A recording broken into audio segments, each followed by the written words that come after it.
بسم الله الرحمن الرحیم وبه نستعین وصلی اللہ علی النبی وعلی آلہ وصحبہ اجمعین اما بعد۔ ناظرین کرام، ہم آپ کا استقبال کرتے ہیں محفل قرآن انڈرسٹینڈنگ قرآن کے اس پروگرام میں۔ پچھلے مرحلے میں ہماری گفتگو چل رہی تھی اسلوب قرآنی پر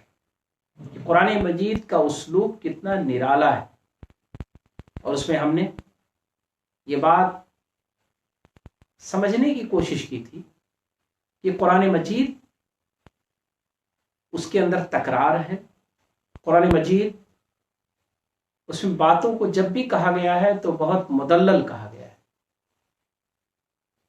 قرآن اپنی بات کو دو ٹوک کہتا ہے، لیکن خالق کائنات چونکہ انسانوں کے لیے رحمت ہے، چونکہ خالق کائنات انسانوں کے ساتھ شفیق ہے، مہربان ہے، انسان کی رشد و ہدایت کے لیے اس نے اس کتاب کو اتارا ہے، تو اس لیے وہ یہ چاہتا ہے کہ اس کتاب کو پڑھنے والا وہ محروم نہ رہ جائے، اور اس کے لیے اپنی بات کے لیے اس بات کو کہنے کی حکمت کیا ہے، اس کی مصلحت کیا ہے، اس کے نتائج کیا ہے، اس کے فوائد کیا ہے، نقصانات کیا ہے۔ اگر اس بات کا انکار کیا جائے، نہ ماننے والی چیز اگر ہے، اس میں کسی چیز سے منع کیا گیا ہے، اگر اس کو کیا جائے تو اس کے کیا نقصانات ہیں، اس پر گفتگو کرنے کے ساتھ ساتھ دلائل بھی دیتا ہے۔ دلائل، سائنٹیفک دلائل، نفسیاتی دلائل، مختلف قسم کے دلائل جو انسانی ضمیر کو جھنجھوڑ سکیں، جو انسان کو متاثر کر سکیں، جو انسان کو مطمئن کر سکیں، اور جو انسان کو رہنمائی دے سکے۔ یہ قرآن مجید کا اسلوب ہے۔ اب آئیے قرآن مجید کے اسلوب پر تھوڑی سی گفتگو اور کرتے ہیں۔ آج کی اس محفل میں انشاءاللہ ہم کوشش کریں گے کہ قرآن مجید کے اسلوب پر ایک عمومی گفتگو ہمارے اور آپ کے سامنے آ جائے۔ قرآن مجید کا ایک اسلوب یہ بھی ہے کہ وہ واقعات کو بیان کرتا ہے، قصوں کا سہارا لیتا ہے، اور قرآن مجید نے اپنے ایک قصے کو احسن القصص کہا ہے، بہترین قصہ، خوبصورت قصہ۔ قصہ جو ہے یہ دراصل انسان کو ایک پورا تصور دے دیتا ہے کسی چیز کا بھی، اور اچھی طرح اس کے ذہن میں بٹھا دیتا ہے کسی واقعے کو، اور اس واقعے کے نتیجے میں انسان اپنی زندگی کی چیزوں کو سمجھ سکتا ہے، اپنے گرد و پیش کی چیزوں کو سمجھ سکتا ہے۔ اسی وجہ سے قصہ گوئی یہ انسانی آبادی کا ایک حصہ رہا ہے۔ قصہ گوئی ہماری تحریر اور تقریر میں ہمیشہ اس کو بڑی جگہ ملی ہے، بڑی اہمیت ملی، اور قصہ گو وہ بہت مشہور رہے۔ لیکن مسئلہ کیا رہا ہے؟ قصے عموماً خیالی ہوتے ہیں، بناوٹی ہوتے ہیں، صحیح اور غلط کی آمیزش ہوتی ہے، اس میں زیب داستان کے لیے بہت ساری چیزیں ملا دی جاتی ہیں، پھیلا دی جاتی ہیں۔ یہ سب کچھ جو ہوتا ہے قصوں میں، وہ قصوں کی حقیقت کو مشکوک بنا دیتا ہے۔ قصے مؤثر تو ہوتے ہیں، مفید بھی ہوتے ہیں، لیکن اس میں پائے جانے والے کردار کو آپ صحیح نہیں کہہ سکتے، اس میں پائے جانے والی چیزوں کو آپ اتھینٹک نہیں کہہ سکتے۔ اس وجہ سے قرآن مجید نے ایک دعویٰ کیا، ایک بات کہی کہ قرآن مجید نے بھی قصے کو ایک ذریعہ بنایا ہے۔ قرآن مجید کا بھی ایک طریقہ ہے قصہ بیان کرنے کا، قصے کو کہنے کا، اور قصے کے ذریعے بات کو سمجھانے کا، نتائج کو سامنے لانے کا، آگاہ کرنے کا۔ یہ جو قرآن مجید کا اسلوب ہے، یہ جو قرآن مجید کی ایک بڑی اس میں پھیلا ہوا دائرہ ہے، پھیلا ہوا حصہ ہے قصے کا، قصوں کو پیش کرنے کا، قرآن مجید میں قصوں کے ساتھ ایک شرط ہے، وہ یہ کہ قرآن مجید کے قصے وہ خیالی نہیں، حقیقی ہے۔ واقعات کو بیان کرنے میں قرآن مجید نے کبھی بھی غلط بیانی سے کام نہیں لیا ہے۔ اس کے جو بھی کردار ہیں وہ کے سارے واقعاتی ہیں، ریئل ہیں، ان کا وجود ہے دنیا میں۔ اور خاص طور پر قرآن نے اس کا بھی لحاظ کیا ہے کہ جن شخصیات کا اس نے انتخاب کیا ہے، جن واقعات کا اس نے انتخاب کیا ہے، وہ سارے کے سارے واقعات اور شخصیات، وہ ساری چیزیں وہ بنیادی طور پر متعارف ہیں، معروف ہیں، لوگ جانتے ہیں، ان کو مشہور ہے لوگوں میں۔ اس پس منظر میں اس بات کو سمجھنے کی کوشش کریں ہم اور آپ کہ آج کی دنیا میں لکھنے پڑھنے کا بڑا رواج ہے، ریکارڈ کرنے کا رواج ہے، چیزوں کو محفوظ کرنے کا رواج ہے، تب بھی بہت ساری چیزیں چھوٹ جاتی۔ قرآن جب نازل ہو رہا تھا تو اس زمانے میں لکھنے پڑھنے کا رواج نہیں تھا، تاریخ زبان پر ہوا کرتی تھی، ذہن میں لوگ واقعات کو محفوظ رکھتے تھے اور اسے بیان کرتے تھے۔ بہت ساری قومیں ان کا حافظہ بہت تیز تھا، کچھ چیزیں ان کے یہاں لکھی ہوئی موجود بھی تھی۔ عرب خود ان کا حافظہ بہت تیز تھا، وہ چیزوں کو یاد رکھتے تھے، یاد رکھنے میں ان کی بڑی مہارت تھی۔ لیکن قرآن مجید نے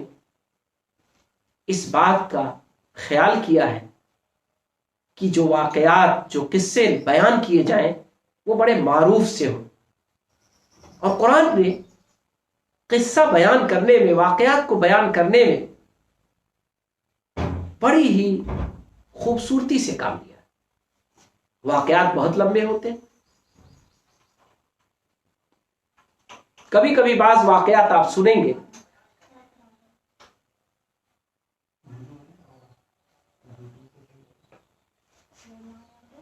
کبھی کبھی ایسا ہوگا کہ بعض واقعات آپ سنیں گے اور آپ کو اس میں کام کی کوئی چیز نہیں ملے گی، مزہ آئے گا آپ کو، یاد کچھ نہیں رہ جائے گا، آپ کی زندگی کو اس سے کوئی سبق نہیں ملے گا۔ قرآن نے یہ کیا ہے کہ واقعات کی ترتیب وہ رکھی ہے اور اس میں سے ان پہلوؤں کو سلیکٹ کیا ہے، منتخب کیا ہے کہ جو دوسروں کے لیے کام آئیں۔ گویا قصہ بیان کرنا، تاریخ بیان کرنا، پچھلی قوموں کا ذکر کرنا، شخصیات کا تعارف کرانا، یہ قرآن کا مقصود نہیں ہے۔ قرآن کا مقصد یہ ہے کہ تاریخ کے دریچوں میں، شخصیات کی زندگیوں میں اور حالات کے پیچھے جو کام کی چیزیں ہیں، وہ پوائنٹ، وہ نقطے جو دوسرے انسانوں کی بھلائی میں کام آ سکتے ہیں، برائی سے رکنے میں معاون بن سکتے ہیں، اسے سننے کے بعد انسان اپنی زندگی کو اس سے سنبھال سکتا ہے، بنا سکتا ہے، سدھار سکتا ہے، انسان کو اپنے حالات کو سمجھنے میں مدد مل سکتی ہے، اپنے مستقبل کو اور اپنے آئندہ کی چیزوں کو پلان کرنے میں آسانی ہو سکتی ہے۔ قرآن مجید نے اس طرح کے واقعات بیان کیے، واقعات سے انہی پہلوؤں کو اس نے منتخب کیا۔ اسی لیے قرآن مجید میں واقعات کے بیان کرنے میں دو چیزیں بڑی عام ہیں۔ پہلی چیز یہ کہ قرآن مجید وہ واقعات کو ٹکڑوں میں بیان کرتا ہے، مختلف جگہوں میں بیان کرتا ہے، جہاں جتنی ضرورت ہے اس پورے واقعے کی، ان پورے حالات کی، اس قوم کے پورے تاریخ کی۔ قرآن مجید اس میں سے صرف وہ پہلو لیتا ہے، اتنا حصہ منتخب کر کے پیش کر دیتا ہے جو اس وقت کی گفتگو کا اصل ہوتا ہے، ضرورت ہوتی ہے، جس سے بات کو سمجھایا جا سکتا ہے اور جو کافی ہوتا ہے۔ ہاں، قرآن مجید جب اس بات کو نقل کرتا ہے تو مکمل نقل کرتا ہے، ادھورا نہیں نقل کرتا ہے۔ اور دوسری چیز کا ایک دوسرا لازمی نتیجہ ہوتا ہے کہ قرآن مجید واقعات کو پھیلا کے جگہ جگہ بیان کرتا ہے. یعنی ایک ہی واقعہ، ایک شخصیت کی زندگی، ایک قوم، ایک ملک، ایک جغرافیائی پس منظر، ایک زمانہ، اسے مختلف جگہوں کے اس کے مختلف پہلوؤں کو قرآن مجید ذکر کرتا ہے. اور اس سے اگر آپ کبھی چاہیں، اور لوگوں نے اس پر کام کیا ہے کہ ان سارے واقعات کو، ان ساری الگ الگ بیان کردہ چیزوں کو اکٹھا کر دیں، ایک جگہ لکھ دیں، ایک جگہ مرتب کر دیں، تو وہ ساری کی ساری چیزیں ایک مرتب شکل آپ کو دے دیں گی. لیکن پھر بھی آپ کو یہ یاد رکھنا ہوگا کہ قرآن وہ تاریخ کی کتاب نہیں ہے. قرآن وہ شخصیت نگاری کی کتاب نہیں ہے، خاکہ کی کتاب نہیں. اس میں شخصیات کا ذکر، قوموں کا ذکر، واقعات اور حالات کا ذکر، یہ سب کچھ اتنا ہے جتنا رشد و ہدایت کی ضرورت ہے، جتنا انسان کو ضروری ہے اتنا ہی ہے. اور اس لیے قرآن تاریخ کے حوالوں سے بوجھل نہیں ہوا ہے. آپ تاریخ کی کتابیں پڑھیے، انسائکلوپیڈیا اٹھائیے، آپ کو لگے گا کہ یہ کیسے ہم ختم کریں گے. پڑھتے جائیے، 1 جلد، 2 جلد، 4 جلد، 5 جلد، 10 جلد، 20 جلد، جلدوں پر جلدیں لکھی جاتی ہیں، تب بھی وہ مکمل نہیں ہوتی ہے. ایک نہیں 10 کتابیں ہیں، شخصیات پر 10 لوگ لکھتے ہیں، موٹی موٹی کتابیں لکھی جاتی ہیں. اور اس کے باوجود بھی، اس کتاب کو پڑھنے کے بعد بھی آپ کو محسوس ہوگا کہ ابھی اس میں کچھ تشنگی باقی ہے، کچھ پیاس ہے ابھی، جسے سیرابی تک لے جانے کے لیے کچھ اور دیگر چیزوں کو آپ کو پینا پڑے گا، کہیں اور بھی جانا پڑے گا، کچھ کتابیں اور پڑھنی پڑے گی. انسائکلوپیڈیا آپ پڑھ ڈالیں گے تب بھی آپ کو محسوس ہوگا کہ دوسرے انسائکلوپیڈیا کی ضرورت ہے، کچھ تو رہ گیا اس میں. تو قرآن مجید وہ تاریخ کی کتاب نہیں ہے، انسائکلوپیڈیا نہیں ہے،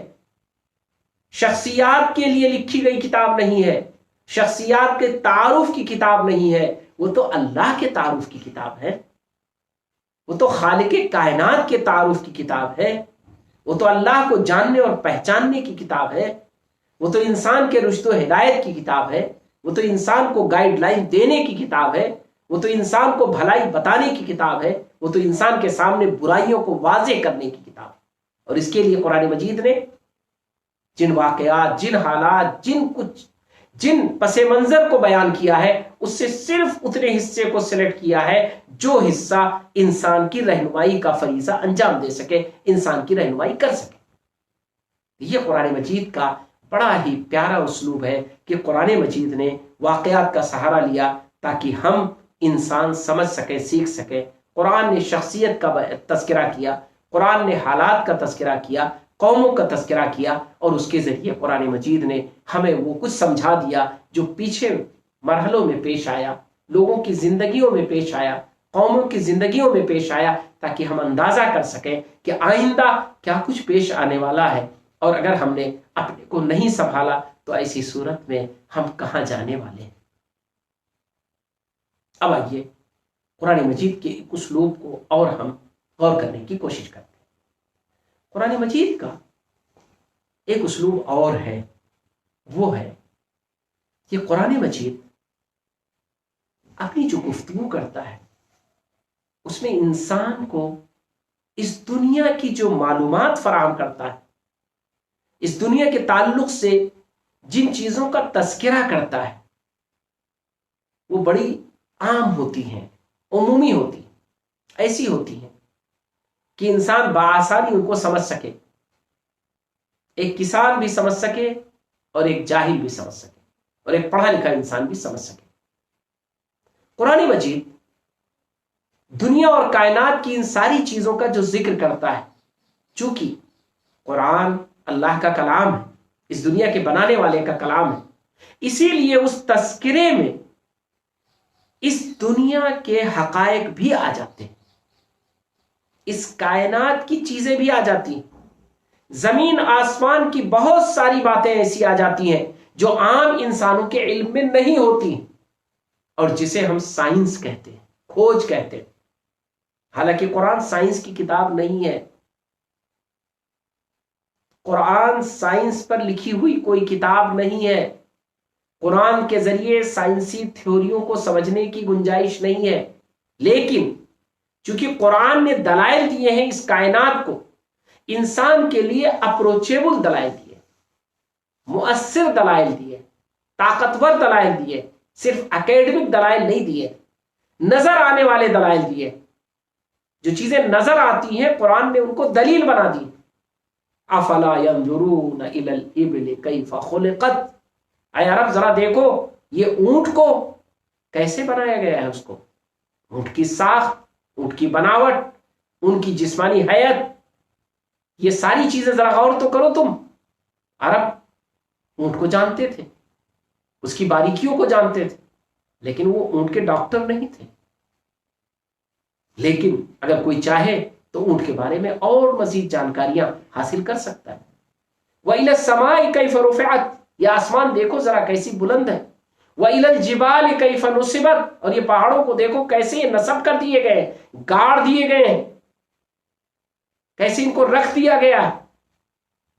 وَإِلَى الْأَرْضِ كَيْفَ سُطِحَتْ، اور ذرا زمین کو دیکھو کیسے تمہارے لیے بچھا دی گئی ہے۔ یہ جو قرآن مجید نے انداز اپنایا اور جو حوالے دیے حقائق کا، چیزوں کا، نظر آنے والی کائنات کی بہت ساری مخلوقات کا، یہ گویا کہ سائنس کے ایک تجربہ گاہ ہو گئے۔ سائنس کے تجربہ گاہ میں ان کو لے جا کر آپ بہت کچھ سائنس میں ترقی کر سکتے ہیں، لیکن یہ سائنس کی کتاب نہیں ہے، اسے سائنس پڑھنے کی کوشش مت کریں۔ ان سائنسی حقائق سے اپنی زندگی کو بنانے کی کوشش کریں، اپنی زندگی کو پڑھنے کی کوشش کریں، اپنے اندرون کو بنانے کی کوشش کریں، اپنے ذہن و دماغ کو پڑھنے کی کوشش کریں۔ یہ سائنسی حقائق وہ آپ کے لیے ثبوت ہیں اس بات کے کہ آپ مخلوق ہیں اور کوئی آپ کا خالق ہے،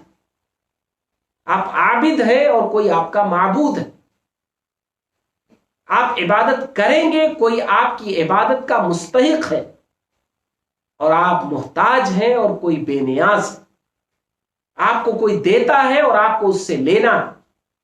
یہ ہے وہ سائنسی حقائق جن کو قرآن مجید میں پیش کیا گیا ہے، لیکن وہ آپ کے لیے پیش کیا گیا ہے، سائنس کی کتاب کے طور پر نہیں پیش کیا گیا ہے۔ اس لیے آپ اگر قرآن مجید کے ان حقائق کو پڑھیں تو آپ انہیں اپنے علم کی بنیاد پر، اپنے تجربے کی بنیاد پر، اپنی صلاحیت کی بنیاد پر مزید اس میں وسعت پیدا کر لیں، لیکن اس کے اصل کو جو قرآن نے پیش کیا ہے کبھی نہ چھوڑیں۔ ان کے ذریعے تو آپ کی زندگی بدلنی ہے، آپ کا نظریہ بدلنا ہے، آپ کا دماغ بدلنا ہے، آپ کی سوچ بدلنی ہے۔ آپ کو یہ سمجھنا ہے کہ آخر یہ ساری چیزیں ہیں کیا، ان پر قدرت کس کی ہے، یہ بنائی کس نے ہے، اور جس نے ایک چیز کو جس سے سمجھنے میں ہمارے ہزاروں سائنسداں اپنی صلاحیت لگا دیتے ہیں، اس نے اس جیسی ہزاروں چیزیں بنائی ہیں، وہ کتنا قادر ہے، کتنا طاقتور ہے، کتنا بااختیار ہے، اور ہم جسے سمجھنے میں ہزاروں زندگیاں لگ جاتی ہیں، اچھے اچھے سائنٹسٹ، اچھے اچھے ذہین ترین لوگ جسے سمجھنے میں اپنی زندگیاں کھپا دیتے ہیں، اپنی عمریں لگا دیتے ہیں، کھپا دیتے ہیں، کیا انہیں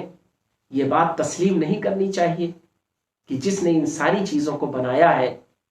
وہ سب سے بڑا ہے، سب سے اعلیٰ ہے، سب سے عرفہ ہے، اور ہماری پیشانی اس کے سامنے جھک جانی چاہیے، ہمیں اس کا اعتراف کر لینا چاہیے، ہمیں اس کو مان لینا چاہیے، ہمیں اسے تسلیم کر لینا چاہیے۔ اسی وجہ سے بہت اہم گفتگو ہے کہ سائنس وہ اللہ کے انکار کی راہ نہیں ہموار کرتی ہے، بلکہ سائنس انسانوں کو چیلنج کرتی ہے کہ اللہ کو مان لیں۔ یہ دنیا کے حقائق یہ اللہ تک پہنچانے کا ذریعہ ہے، یہ اللہ سے دور کرنے کا ذریعہ نہیں ہے۔ جو دنیا کے حقائق سے واقف ہوگا وہ اس دنیا کے پیدا کرنے والے کو اعتراف کرے گا، اس کو جانے گا، اس کو سمجھے گا۔ یہ حقائق ہمیں بتلائیں گے کہ ہم کیا ہیں اور ہمیں اپنے خالق و مالک کی عبادت کیوں کرنی چاہیے، اسے کیوں تسلیم کرنا چاہیے۔ تو قرآن مجید نے اس طرح کی کائنات کی جتنی چیزیں بیان کی ہیں اس میں اس کا بڑا ہی حقیقی اسلوب ہے، کیونکہ بنانے والے نے اسے بنایا ہے، وہ جانتا ہے کہ اس نے کیا بنایا ہے، لیکن جو انداز ہے اس کا وہ عمومی ہے، وہ سمجھ میں آنے والا ہے، وہ بہت باریکیوں کا نہیں ہے، وہ اتنا ہے کہ عام انسان اسے پڑھے تو اسے سمجھ میں آ جائے کہ ہاں یہ کچھ ایسی چیزیں ہیں جو نظر آ رہی ہیں اور جو ہم نے نہیں بنائی ہیں، ان کو بنانے والے نے جو بھی بنایا ہے اس میں ہماری اور آپ کے لیے عبرت کی چیز ہے، نصیحت کی چیز ہے، اور ہمارے اور آپ کے لیے دلائل ہے اللہ تک پہنچے۔ قرآن مجید کا ایک اور اسلوب ہے جسے ہمیں سامنے رکھنے کی ضرورت ہے، وہ یہ کہ قرآن مجید چونکہ ہدایت کی کتاب ہے، رہنمائی کی کتاب، اس لیے قرآن مجید کبھی بھی انسان کے آخری انجام کو چھوڑ نہیں دیتا ہے، اس سے غافل نہیں ہوتا ہے۔ قرآن ہمیشہ انسان کو اس کائنات کی ساری چیزیں بتلاتا ہے، اس زندگی کی ساری اہمیت اس کے سامنے رکھتا ہے، اس زندگی کی ساری سرگرمیوں کو قرآن مجید قبول کرتا ہے،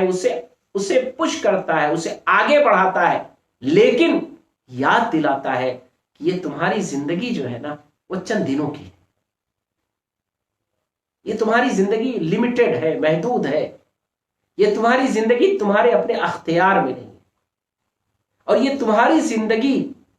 یہ تمہارے بس میں نہیں ہے۔ یقیناً یہ زندگی تمہاری ہے، اس زندگی کا تمہیں استعمال کرنا ہے، اس زندگی کی ساری سرگرمیاں یہ تمہیں پلان کرنی ہے، اس زندگی کے پیچ و خم تمہیں قبول کرنے ہیں، لیکن اس کے باوجود تمہارا اینڈ ہے، محدود زندگی ہے تمہاری، تھوڑے دنوں کے لیے تمہیں زندہ رہنا ہے، اور اگر لمبی مدت مل بھی گئی تو تم کسی کام کے نہیں رہو گے۔ آپ ذرا تصور کریں، ایک انسان وہ 100 سال کا ہو جائے، 90 سال کا ہو جائے، کیا ہوتا ہے؟ اس کی آنکھیں جواب دے جاتی ہیں، کان سن نہیں پاتے ہیں، ہاتھ پیر کام نہیں کرتے ہیں، وہ ایک انسان ہوتا ہے، لیکن اس کے سارے اعضاء عملاً وہ نہیں ہوتے ہیں جس کی انسان کو ضرورت ہے، جس سے انسان فائدہ اٹھا سکتا ہے۔ تو اللہ تبارک تعالیٰ نے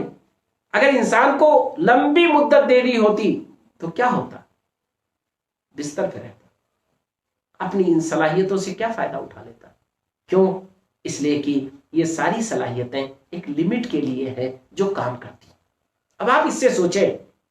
کہ قرآن مجید نے اسی وجہ سے کوئی صفحہ اس کا خالی نہیں ہے، تقریباً قرآن مجید کے عمومی نسخے جو 6000 سے زیادہ کچھ آیتیں ہیں، ان 6000 آیتوں کو لکھنے کے لیے تقریباً 600 800 700 پیجز استعمال کیے جاتے ہیں۔ یہ جو پیجز ہیں یعنی ہر گویا کی 10 آیت پہ، 12 آیت پہ، 15 آیت پہ، کبھی کبھی 5 آیتوں پہ، 2 آیتوں پہ قرآن مجید یاد دلاتا ہے آخرت کو۔ قرآن مجید یہ بتلاتا ہے کہ دیکھو اس کائنات کو سب کچھ سمجھ لینا دھوکا ہے، یہ دنیا بڑی جاذب ہے، بڑی سرگرم ہے، بڑی خوبصورت ہے، بڑی اچھی ہے، اس میں ترقی کے بڑے چانسز ہیں، اس میں بڑا پھیلاؤ ہے، آپ کھوجتے رہیں، حاصل کرتے رہیں، استعمال کرتے رہیں، ہر بار آپ کو ایک نئی چیز مل جائے گی۔ آج دنیا جہاں ترقی کر کے پہنچی ہے کل اس کے آگے پہنچے گی، آج جو چیز ہم استعمال کر رہے ہیں کل اس سے اچھی چیز استعمال کریں گے، آج ہم نے جو ترقیاں کی ہیں کل ہم اس سے زیادہ ترقی کر لیں گے، آج جو ہمیں سہولتیں میسر ہیں ہم کل اس سے زیادہ سہولیات حاصل کر سکتے ہیں۔ تو یہ دنیا بڑی رنگین ہے، یہ دنیا بڑی وسیع ہے، یہ دنیا بڑی خوبصورت ہے، بڑی مفید ہے، لیکن اس کے باوجود یہ دنیا سب کچھ نہیں ہے، یہ دنیا بھولنے کی جگہ ہے۔ گم ہو جاتا ہے انسان، بے فکر ہو جاتا ہے انسان، غافل ہو جاتا ہے، ذرا سی ترقی کی، ذرا سا آگے بڑھا، بھول گیا۔ ایسا نہ کرنا، یہ کامیاب انسان کی دلیل نہیں ہے۔ سمجھدار انسان وہ ہے جو اپنی اس دنیا کو اچھے سے برتے، سلیقے سے برتے، خوب اس دنیا کو اپنائے اور خوب اس دنیا میں ترقی کرے، اس کی سہولیات کو استعمال کرے، لیکن اپنی موت کے بعد کی زندگی کو یاد رکھے۔ وہ یہ سمجھے کہ جب دنیا کا اینڈ ہے وہ ہمارا اینڈ نہیں ہے۔ وہ اس حقیقت کو جان لے اور سمجھ لے کہ اس دنیا کا آخری حصہ وہ ہمارا آخری حصہ نہیں ہے۔ یہ دنیا تو ختم ہو جائے گی، ہم ختم نہیں ہوں گے، ہم تو اس کے بعد بھی زندہ ہوں گے، ہم اس کے بعد بھی ایک دوسری دنیا میں جائیں گے، ہم اس کے بعد بھی، ہم انسانوں کا اعزاز یہی ہے، بنانے والے نے اس کائنات کو تو ہمیں اس دنیا میں تھوڑی دیر کے لیے دیا ہے، لیکن اس بنانے والے نے اس دنیا کے بعد کی دنیا میں ہمارے لیے بہت وسیع کائنات رکھی۔ ہمارا اپنا جو تسلسل ہے اس کو ہم نہ غائب کر دے، اس چین کو نہ توڑ دے۔ ہم کچھ نہیں تھے، ہم پیدا ہوئے، ہم پھر مریں گے اور پھر زندہ ہوں گے۔ ایسا نہیں ہے کہ ہم مرنے کے بعد دوبارہ زندہ نہیں ہوں گے۔ قرآن نے اس کے لیے پھر دلائل دیے، اس بات کو ثابت کیا ہے، اس بات کو سمجھایا ہے۔ اور یہ چیز آخرت، انسان کا مرنا اور انسان اس کے دوبارہ زندہ ہونا، اس کا حساب کتاب، اس کے لیے ایک دوسری دنیا، اس کے لیے دوسرے، اس کے انجام کے اعتبار سے اس کے لیے سزا اور جزا، بدلہ، اور بدلہ بھی ججمنٹ کے بعد، فیصلے کے بعد، کیا صحیح کیا اور کیا غلط کیا اس کو واضح کر دینے کے بعد۔ اب آپ ذرا سوچیں، یہ ہے قرآن مجید کا وہ پہلو جو رشد و ہدایت کا پہلو، انسان کو سمجھانے کا پہلو۔ دنیا میں انسان کو کیا سمجھایا جاتا ہے، کیا سمجھایا جا سکتا ہے؟ دنیا کے لوگ اسے کیا بتلاتے ہیں؟ یہی تو کہ تمہیں پڑھائی کرنی ہے تو اتنی کر لو، اتنا آگے چلے جاؤ، تمہیں تجارت کرنی ہے تو اتنی تجارت کر لو، اتنا آگے چلے جاؤ، تمہیں مکان بنانا ہے اتنا خوبصورت مکان بنا لو، تمہیں دنیا کا سفر کرنا ہے تم اس طرح کر لو۔ یہ ساری چیزیں بتلائی جاتی ہیں۔ قرآن مجید کہتا ہے یہ سب چیزیں تمہارے لیے ہیں، لیکن تم اپنی اس سفر کی بھی تیاری کر لو جو اس دنیا کے خاتمے کے بعد، تمہاری اس زندگی کے مکمل ہونے کے بعد شروع ہونے والا ہے، اور وہ سفر آخرت کا سفر ہے، اور وہ سفر تمہارا سب سے قیمتی سفر ہے، کیونکہ تمہیں اس منزل پہ پہنچائے گا جہاں پھر اینڈ نہیں ہوگا، جہاں پھر خاتمہ نہیں ہوگا، جہاں تمہیں مرنا نہیں ہوگا، جو ہمیشہ ہمیش کی زندگی ہوگی۔ تو تم اپنی اس زندگی میں ہی اس زندگی کو بنا لو۔ یہ قرآن مجید بار بار دہراتا ہے، بار بار یاد دلاتا ہے، اور اس کے لیے دلائل دیتا ہے، اور کہتا ہے کہ دیکھو انسانوں، کبھی اس دھوکے میں نہ پڑنا کہ ایک بار زندہ ہو گئے، مرنے کے بعد کہاں دوبارہ زندہ ہوں گے۔ جیسے اس بار زندہ ہوئے ہو ایسے پھر زندہ ہو جاؤ گے، اور ایسا نہیں ہوگا کہ دوبارہ زندہ ہونے میں تمہیں دقت ہو، کوئی پریشانی۔ انشاءاللہ ہم لوگ اگلے پروگرام میں سنیں گے اور جانیں گے کہ قرآن مجید کا اسلوب کتنا طاقتور ہے، اور اس کے عملی نمونے بھی انشاءاللہ محسوس کریں گے۔